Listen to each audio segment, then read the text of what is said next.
ইসলামী শ্রমনীতি ছাড়া অসম্ভব। আমাদের এ পর্যায়ে বক্তব্য রাখছেন জনাব মোহাম্মদ লুৎফর রহমান, সহকারী সেক্রেটারি ও যুব ক্রীড়া সভাপতি, বাংলাদেশ জামাত ইসলামী দেবীগঞ্জ উপজেলা শাখা।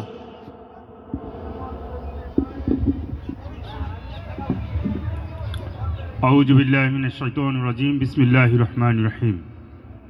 ওয়াতাসিমু বিহাবলিল্লাহি জামিয়া ওয়া লা তাফাররাকু। আজকের এই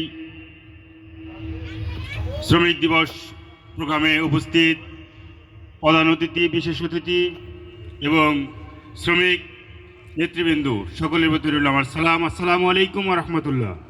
ও হিন্দু ভাইদের প্রতি আমার আন্তরিক শুভেচ্ছা। আজকে আমি খুব বেশি কথা বলবো না। আমরা ইতিপূর্বে অনেক শ্রমিক দিবস পালন করেছি, ঠিক কিনা? এবং এই শ্রমিক দিবসের নামে লক্ষ লক্ষ টাকা চাঁদাবাজি করা হয়, ঠিক কিনা?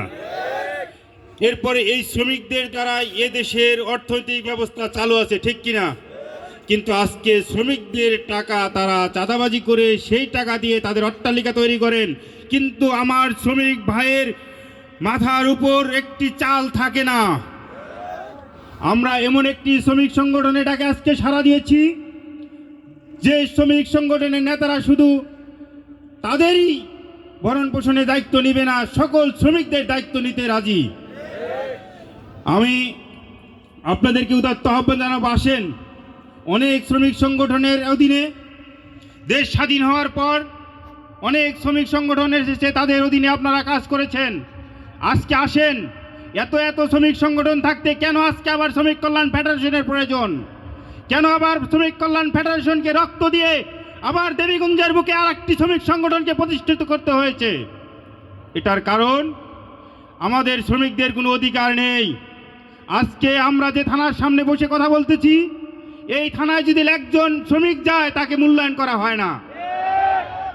আজকে নেতাদের ফোন ছাড়া থানা এই শ্রমিকদের অধিকার তারা পায় না, তারা সেবা পায় না।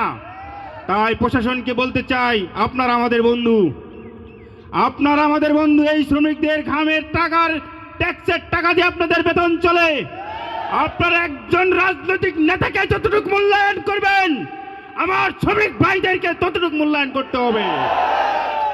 এই আইনের বৈষম্য দূর করে সকল নেতা কর্মীদের, সকল শ্রমিকের অধিকার নিশ্চিত করতে হবে।